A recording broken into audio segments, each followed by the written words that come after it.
where people think that, well, if we don't compliment them, that'll keep them humble, that'll keep them down, that'll keep them digging. But certainly that's not the way that Christians ought to be.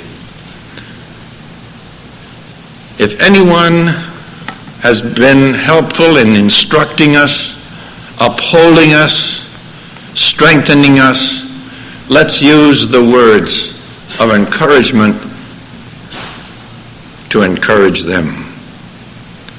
What are sweet words? It's when I have sinned, and the Lord Jesus says, thy sins are forgiven thee.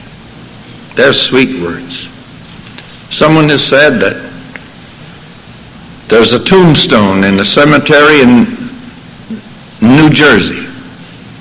No name, nothing on that tombstone but one word. Forgiven. Forgiven. If God has spoken forgiveness to your own heart, thank Him for it. Because, strange as it may seem to some, God wants us to use golden apples and pictures of silver to thank Him for what He's doing for us every day and for His finished work on the cross of Calvary, where our sins were put away forever.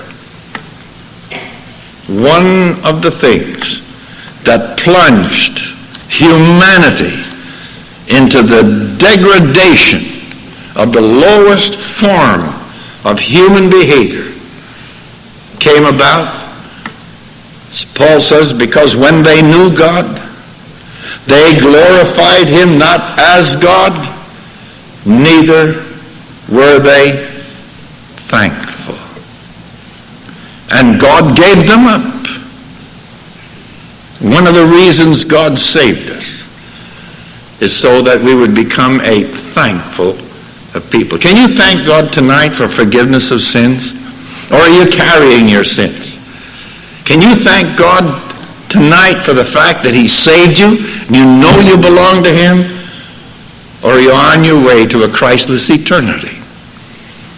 It's your decision to make, and God's invitation still stands. Whosoever cometh unto me, I will in no wise cast out. And if you have come to Him, and you have found that His word is sweet, be sure to thank Him and come to every service to worship God, and not just to listen to people, but to thank Him, thank Him, thank Him. Let's pray.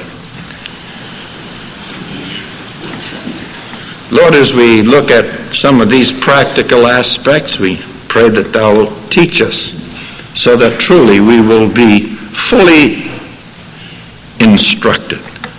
We ask this in Jesus' name. Amen.